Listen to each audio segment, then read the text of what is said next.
Our co-main event, tail of the tape, it is for the WBC Super Flyweight Championship. There he is, Jesse Rodriguez, the odds-on favorite to win Fighter of the Year after his two fantastic wins over Carlos Cuadras and Srisaket Sorungbasai. But it's Israel Gonzalez who'll have almost a 2-inch height advantage and a 2-inch reach advantage.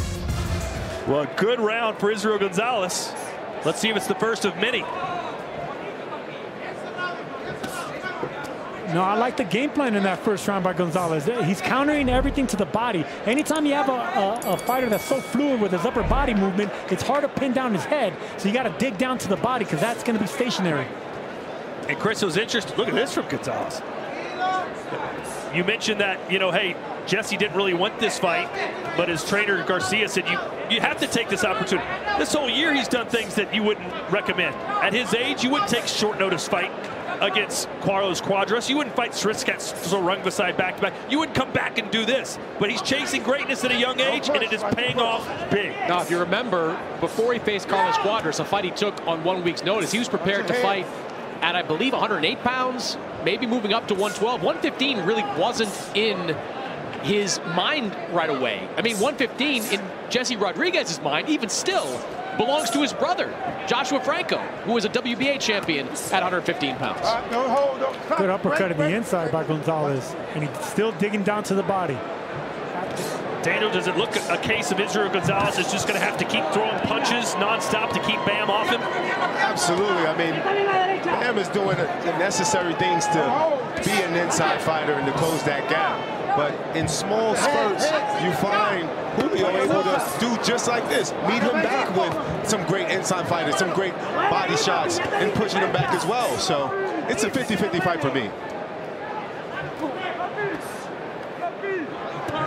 Good body shots there by Gonzalez.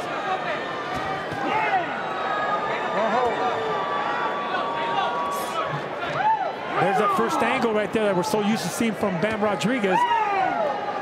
3 rounds in, that's the first one we got to see right there. Whenever a fighter's keeping his range like that, it's hard to get those pivots to the left and the right of them.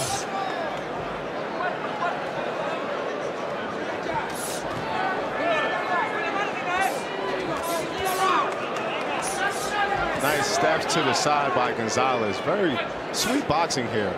Using movements, speed, and power shot all at once. Right hand by Gonzalez to cut Rodriguez off at the pass. Gonzalez doing a really good job not smothering his attack. This is what he did with Chocolatito, but Chocolatito's just he's a master at getting on the inside and digging away. Boy, Gonzalez is just grinding this thing out. Yes, he is. And look, he went the distance with those other big fighters. Bam's got to be careful about giving away too many rounds. If this goes the full 12. Both of them digging away at the body.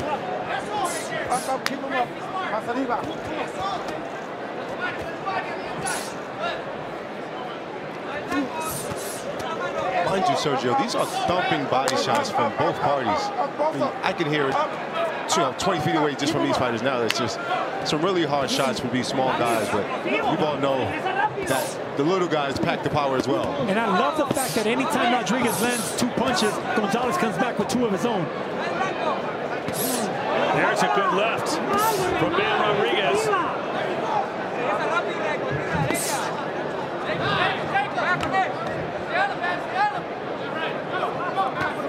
By the way, Bam Rodriguez was a minus 1,600 favorite in this fight, essentially 16-1. Yeah, this may be Gonzalez's final shot. You never know. At a world title, he's already had 3. This is his 4th. Still only 25. Good shot there by Bam. Straight left to the gut.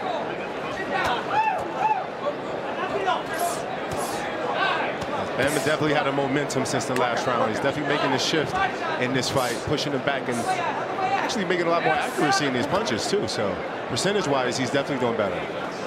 Jerwin and Cajas, the only fighter to ever stop Israel Gonzalez, and that was 4 years ago. Well, Bam's landed some heavy power punches here in the 6th, though.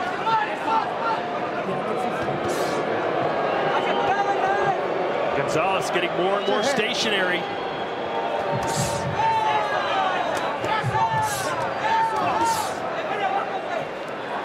Bam Rodriguez is aiming for precision now. He's looking to get that money shot, that breadbasket shot right in the middle of the gut. Oh, yeah, as he's standing his ground, too. There it is. Pushback in him at this point. There's a right landed for Gonzalez. Good counters to the body by Gonzalez right there. Well, he needed to do something this round to stop the momentum.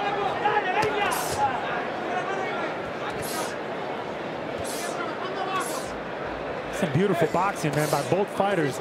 Counter for counter, shot for shot. A lot of faith in the corner of Israel Gonzalez. Well, I think it's safe to say Israel Gonzalez is fighting as well as he could possibly fight against Bam Rodriguez. Absolutely. No, I'm very, very impressed with the counter shots, the toughness, the back and forth punching, the countering, everything from Gonzalez so far. Oh, absolutely. I thought he was going to have an early on in this fight because of the distance, but he'd be able to make the transitions, close the gap, take these steps, and just look superb in doing so. And equally impressed with Bam Rodriguez making the adjustments now. Now you can see the pivots. Now you can see that he's getting comfortable in there. Oh, that headbutt did cause a cut. It took a while to start bleeding, but they'll call the doctor over. It's really interesting to see how these judges have this fight card.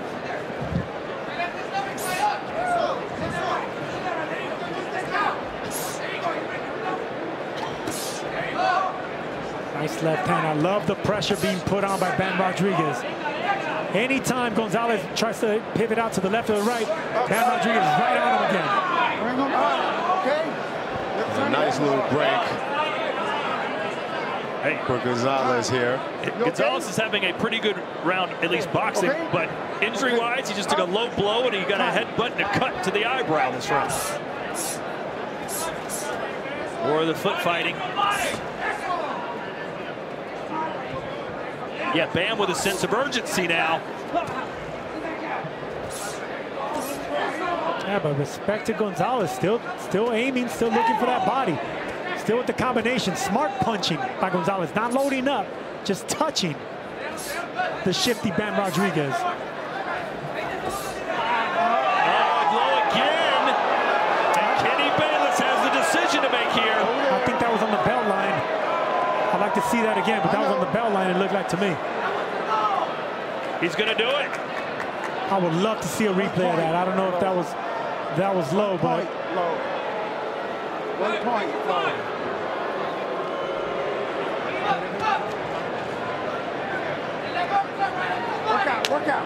Work out. Chris, do you think it's a case of Israel being a little better than we thought, or Bam just not being at his best? I think it's probably a little bit of both at this point, but you've got to give Israel Gonzalez a lot of credit. He told me this week he learned a lot from that fight against Chocolatito. He went the distance, but he was blanked, but he did go the distance against one of the greats of all time, and he's taken something from that and implemented it here in this fight. Now, I'm giving credit to Israel Gonzalez. He's a crafty fighter. The distance that he went with Chocolatito obviously paid off. This is a crafty veteran. And Sergio, do you think this performance will encourage Bam to fight again in December if possible, or discourage? It's going to encourage. I mean, as long as he gets out of here with a victory, a W is a W. Go on to the next one. Okay, remember, it's not just any December show. It's Chocolatito against Estrada, super flyweight supremacy, where Bam Rodriguez will be in the mix to face the winner of that fight if he gets through this one. Yeah, I would say take a couple of weeks off, get back in the gym. That snapped the head of Gonzalez. Yeah, Bam been timing that punch since the last couple of rounds. Take that step back and throw that sharp left hand to the chin. He just landed beautifully. That's the first time I've seen Bam Rodriguez wanting to clinch as well. Be interesting to see our CompuBox numbers, which are headed your way now. Power punches, 173 landed for Bam Rodriguez, 151 for Gonzalez, even though Gonzalez threw 100 more through round 10. There you go. That's exactly the fight that me and Daniel have seen. I mean, yes, Bam Rodriguez is landing the easier to see shots, the sharper ones, but Gonzalez is answering back. Just like that, sneaky shots to the body. Oh, body shot, was that below the waist? That one was low. Now that one was low. He's going to have to deduct another point, isn't he? That one was definitely low. And if this veteran Wait, if he's calling it a clean punch, why is there not a count? Time in. That one was lower than the other one. Okay. That was questionable. You might have to go back to the replays on that one. There was no indication, though. The punch notwithstanding.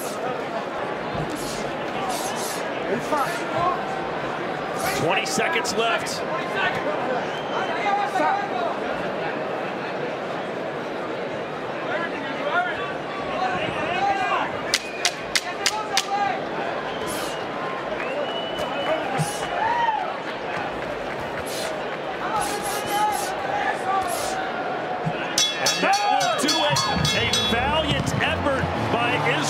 Gonzalez, but Jesse Rodriguez celebrating like he knows the outcome already. Ladies and gentlemen, after 12 rounds of action here at the T-Mobile Arena, we go to the judges' score totals, and they read as follows. Tim Cheatham, 118-109. Max DeLuca, 117-110. Patricia Morris-Jarman, 114-113. All three for your winner by unanimous decision. He's still undefeated and still the WBC Super Flyweight Champion of the World, Jesse